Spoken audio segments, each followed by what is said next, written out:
Lessons, yo, you know how you can't sit at everybody's table? You can't eat everybody's food, yo, and it's strong with the energy when it comes to food because, food is like a way to a person's heart, right? Through their stomach type of shit, right? Especially if it look good, yo, and when it motherfucking tastes good, yo, motherfucking grandma cooking, man.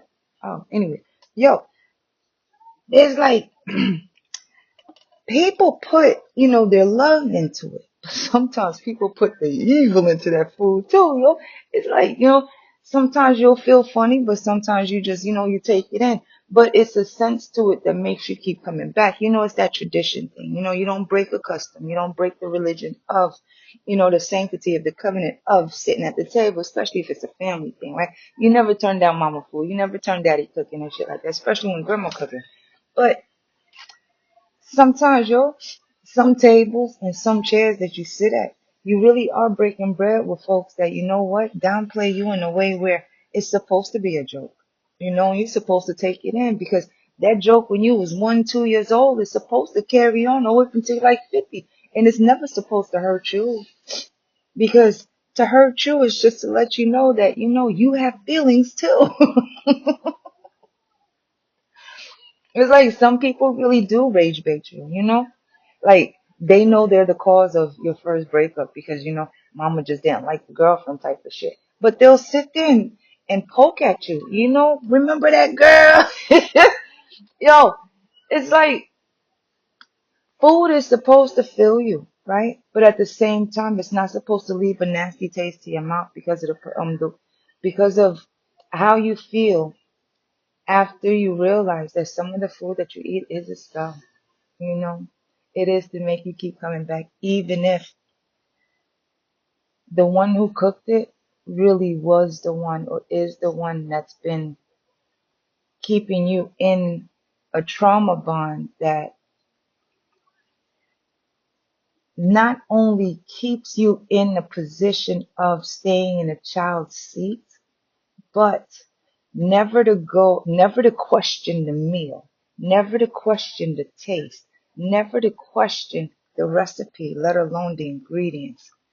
They're the type to let you keep on eating something that they know you're allergic to, but blame you, get mad at you, and upset with you, and even take your plate away from you because you are allergic to something that they gave you. You start to not feel good because of the drink that they gave you, but they are the type to blame you for even speaking up, for even saying anything, for even going against what it is that they tell you. It's like slowly feeding you poison, right? But you're not to question why you're feeling ill. You're not to question why you have a nasty taste in your mouth. You're supposed to just eat and take in what you're told and never question what you heard. You're supposed to just listen and move. You're never supposed to question the steps or where you're going. You got to pay mind to the manipulation of folks. I mean, manipulation that people do play when it comes to breaking bread, especially on a Sunday. Because you never know who at the table is the one that's poisoning the bread that you're supposed to be, I'm supposed to break with everybody else, but is the first one to blame you for you for breaking the bread and handing it off to people. But they're the ones that actually poisoned the bread.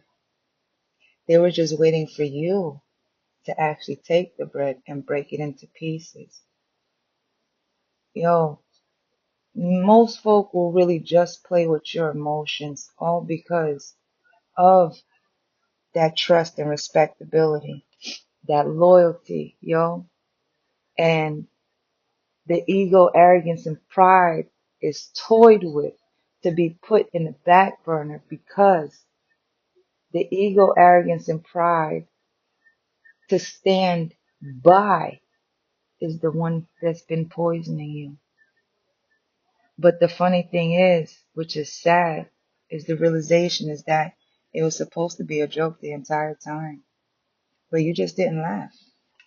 It's the one that will actually compare their food to whoever food that or whatever wherever you ever ate from, whatever place that you ever sat, at a table to eat another person's food, they'll be quick to say that their food is way better than anybody else's food, to put it in your mind that you are to always, sit at the table where they're making food for you and you are always supposed to follow that rule.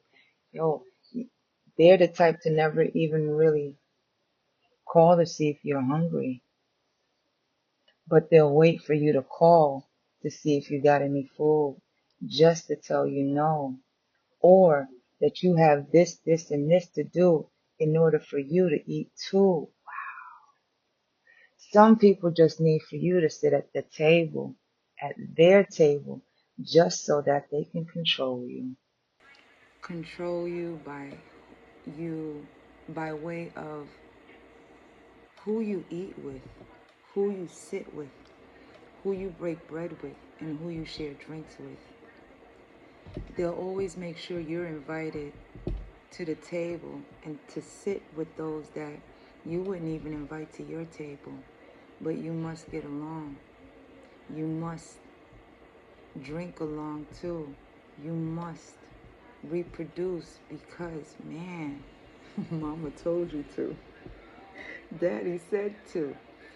Yo, it's that craziness of, you're supposed to follow the rules type shit because you're sitting at the table, the one that will chastise you for not pushing your seat, when you get up, but at the same time, kick the chair from up under you. Know that the Most High got you. Have a good one. Bye.